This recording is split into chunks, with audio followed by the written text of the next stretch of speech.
एक मोठी बातमी आपल्या समोर येते आहे. निवडणूक आयुक्तांनीच दिली गुड न्यूज. दिवाळीनंतर महापालिका निवडणुकांचा बिगुल वाजणार. राज्यातील स्थानिक स्वराज्य संस्थांच्या निवडणुकांसाठी दिवाळीनंतर म्हणजेच ऑक्टोबर अखेरीस प्रक्रिया सुरू होणार असल्याची माहिती राज्य निवडणूक आयोगाचे आयुक्त दिनेश वाघमारे यांनी दिली आहे. आज नाशिक विभागातील आगामी निवडणुकांबाबत आढावा बैठक घेण्यात आली असून नाशिकसह उत्तर महाराष्ट्रातील वरिष्ठ प्रशासकीय अधिकारी यावेळी उपस्थित होते. या बैठकीनंतर दिनेश वाघमारे यांनी पत्रकार परिषद घेत निवडणूकपूर्व तयारीची माहिती दिली आणि त्यांनी सांगितले की सर्वोच्च न्यायालयाने 4 महिन्यांच्या आत निवडणुका घेण्याचे आदेश दिले आहेत. त्यानुसार मनपा, जिल्हा परिषद आणि नगरपालिका अशा सर्व निवडणुकांचा टप्प्याटप्प्याने कार्यक्रम आखण्यात येणार आहे. नाशिक विभागात एकूण 50,45,000 मतदार असून 4,982 मतदान केंद्रे आहेत. यासाठी 8,705 कंट्रोल युनिट्स लागणार असून 17,000पेक्षा अधिक मतदान यंत्रांची आवश्यकता आहे. सर्व निवडणुका एकत्र घेतल्यास मनुष्यबळाची मोठी अडचण येणार आहे. त्यामुळे निवडणुका टप्प्याटप्प्याने घेण्याचा निर्णय घेण्यात आला आहे. मात्र प्रथम कोणत्या संस्थेची निवडणूक होणार हे अद्याप निश्चित करण्यात आलेलं नाही, असं दिनेश वाघमारे यांनी म्हटलेलं आहे.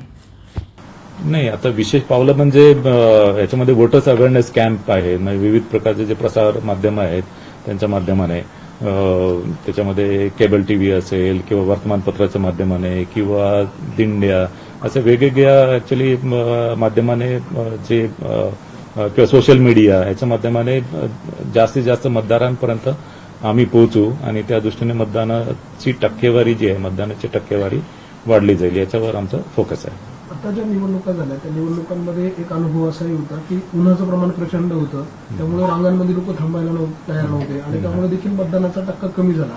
तर यावेळेला सगळी परिस्थिती बघून काही त्यासाठी उपाययोजना केल्या जाणार आहे, कारण पिण्याच्या पाण्यापासून त्या लोकांच्या सावलीपासून सगळं नियोजन अपेक्षित असतं. मात्र तसं काही नसतं तिथे गेल्यानंतर. त्यामुळे लोकांना तो मोठा फटका बसतो, लोक येत नाहीत आणि रांगांमध्ये थांबायला तयार नसतात. ऍक्च्युली आपलं जे इलेक्शन आहे ते इलेक्शन साधारणतः ऑक्टोबर येईल किंवा हा साधारणतः हिवाळ्याचाच काळ राहील, त्याच्यामुळे फार काही ऊन त्यावेळेस राहणार नाही.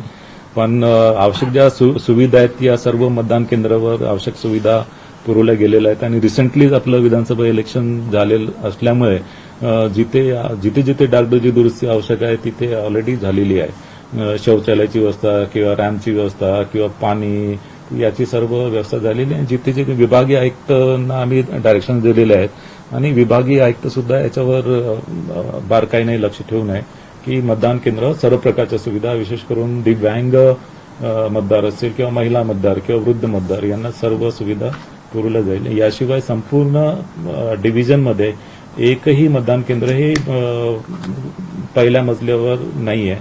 सर्व मतदान केंद्र हे तळमजल्यावर आहेत. त्याच्यामुळे दिव्यांग मतदारांना किंवा महिला, गर्भवती महिला किंवा वृद्धांना त्रास जाणार नाही. Bureau report, SBN Marathi, Mumbai.